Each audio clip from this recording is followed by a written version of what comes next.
बिस्मिल्लाहिर्रहमानिर्रहीम। अस्सलाम वालेकुम डियर स्टूडेंट्स। आज एक्सपेरिमेंट नंबर 2 है जिसमें हमने इफ़ेक्ट ऑफ, और ये एक्सपेरिमेंट मैं बता दूं ये फार्माकोलॉजी के हम कर रहे हैं, फार्माकोलॉजी सेकेंड ईयर के। और इसमें जो है फर्स्ट एक्सपेरिमेंट में हमने फर्स्ट लेक्चर में हमने 4 टाइप्स ऑफ प्रेपरेशंस डिस्कस किए थे, जिसमें रिंगर है, नॉर्मल सलाइन है, ठीक है, और 2 और थे, क्रेब्स और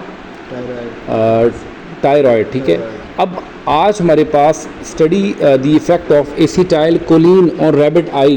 देखिए, हम एक ड्रग का एक्सपेरिमेंट इंसान पे नहीं कर सकते। एक्सपेरिमेंट के लिए हमारे पास कुछ लैब एनिमल्स मौजूद होते हैं, जिसमें जो रैबिट है उसको हम कॉमनली यूज़ करते हैं। अब study the effect of acetyl choline जो है, इसमें रैबिट आई के ऊपर हमने इफेक्ट चेक करना है।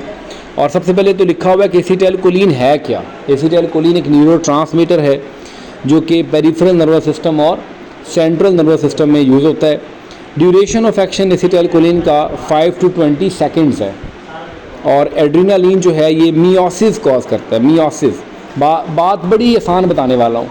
आँखों के रिलेटेड 2 ही चीज़ें हैं जो कि हम चेक करते हैं कि मिडरियासिस, एक मायोसिस। हाँ जी, एक मायोसिस और दूसरा मिडरियासिस। मायोसिस होता है प्यूपल के साइज़ का कॉन्स्ट्रिक्ट होना, और मिडरियासिस होता है पीपल्स के साइज़ का डायलेट होना। अब हम सबसे पहले क्या करेंगे, पहले हम नॉर्मल पीपल के साइज़ को एक स्केल के साथ मेजर कर लेंगे।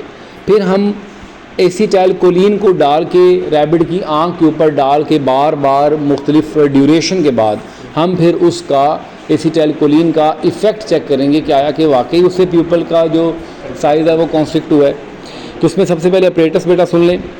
एसिटाइल कोलिन है, रैबिट है, वुडन बॉक्स है, मेजरिंग स्केल है, टॉर्च है, सीज़र है, स्टॉप वॉच है, कॉटन स्वैब है, कॉटन की विक्स हैं छोटी छोटी, अभी हमने जो बात की थी वो कॉटन बड्स के तौर पे जो यूज़ होती हैं। और फिर ड्रॉपर आ जाता है। ड्रॉपर के साथ हम देखें आँख के अंदर एसिटाइल कोलिन को ड्रॉप बाय ड्रॉप डालेंगे। Take a healthy rabbit. अब प्रोसीजर सुन ले बेटा। एक रैबिट लेना है और प्लेस करना है rabbit in a wooden box. Left eye को हम क्या करेंगे, आउटसाइड लेंगे, क्योंकि लेफ़्ट आई के ऊपर हमने क्या करना है, एक्सपेरिमेंट करना है। उसके बाद आपने जो लेफ़्ट आई उसको मार्क कर देना है टेस्ट आई, क्योंकि जिस आँख के अंदर हमने ड्रॉप डालना है वो क्या बन जाएगी, वो लेफ़्ट आई बन जाएगी। और दूसरी जो है वो कंट्रोल आई होगी, जिसके ऊपर हमने कोई भी ड्रॉप नहीं डालना। वेट दी आई लैशेस। अब आपको पता है कि ऊपर जो है ना, आँख के ऊपर क्या होता है, आई लैशेस होती हैं, ठीक है। आई लैशेस को आपने क्या करना है, थोड़ा सा वेट करना है, किसके साथ, कॉटन स्वैब के साथ। और कट करना है eyelashes of the left eye with the scissor. Left eye की जो लैशेस हैं उसको कट कर देना है। कह रहा है note the normal size of pupil, मतलब both eyes with the measuring scale, दोनों की पीपल साइज़ को नोट कर लेना है। फिर नोट करना है light reflex of the both eye with the torch. अब टॉर्च को आँख के पास कभी लेके जाए ना, तो आप देखेंगे कि आपका जो प्यूपल है वो कॉन्स्ट्रिक्ट करता है। जैसे जैसे टॉर्च दूर जाएगी प्यूपल डायलेट करता है। इसका मतलब है कि लाइट का कॉर्नियल रिफ्लेक्स होता है आपकी आँख के ऊपर। अभी हम करेंगे टॉर्च के साथ आपकी आँख के अंदर, टॉर्च करीब लेके जाएंगे, आपका प्यूपल साइज़ बड़ा छोटा होगा। ऐसे ही रैबिट आई के साथ होता है।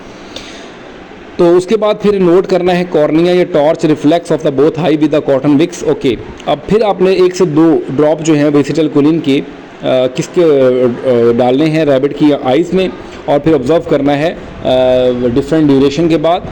जैसा कि अपने ऑब्जर्वेशन को कैलकुलेट किया हुआ है नीचे। सबसे पहले आपने प्यूपल साइज़ लिखा 5 मिलीमीटर है, और दोनों रिफ्लेक्सेस मौजूद हैं, कॉर्नर भी और लाइट भी। 15 सेकंड के बाद फिर भी साइज़ में कोई चेंज नहीं आया।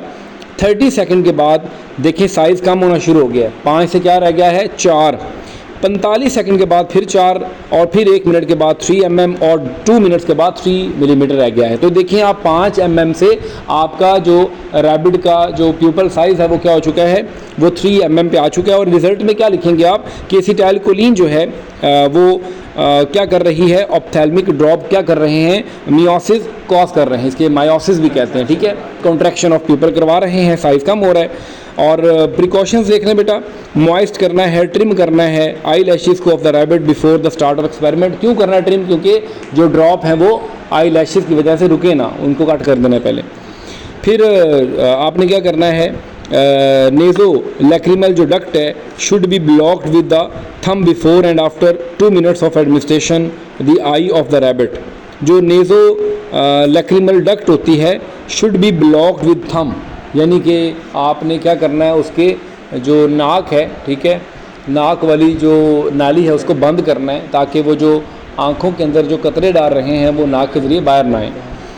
फिर head of the rabbit should be tilde backward रखना है हेड, ठीक है, so that drug should remain in the I for 2 minutes, तो आंखों के अंदर वो ड्रग रहे, ठीक है, ताकि उसका इफेक्ट अच्छे तरीके से हम देख सकें, एडिकेट अब्जॉर्प्शन उसकी चेक कर सकें, और डेफिनेटली ये सारा काम अपने डिम लाइट में करना है, ठीक है। तो ये सारा एक्सपेरिमेंट आज का एसिटाइलकोलिन का रैबिट की आई के ऊपर इफेक्ट, उसका रिजल्ट आपको उम्मीद है समझ आ गया होगा इंशाल्लाह। नेक्स्ट लेक्चर्स के अंदर हम डिफरेंट ड्रग्स का इफेक्ट चेक करेंगे और इसी तरह सेम हमें पता चलता जाएगा ये चीज़ें मौजूद हैं।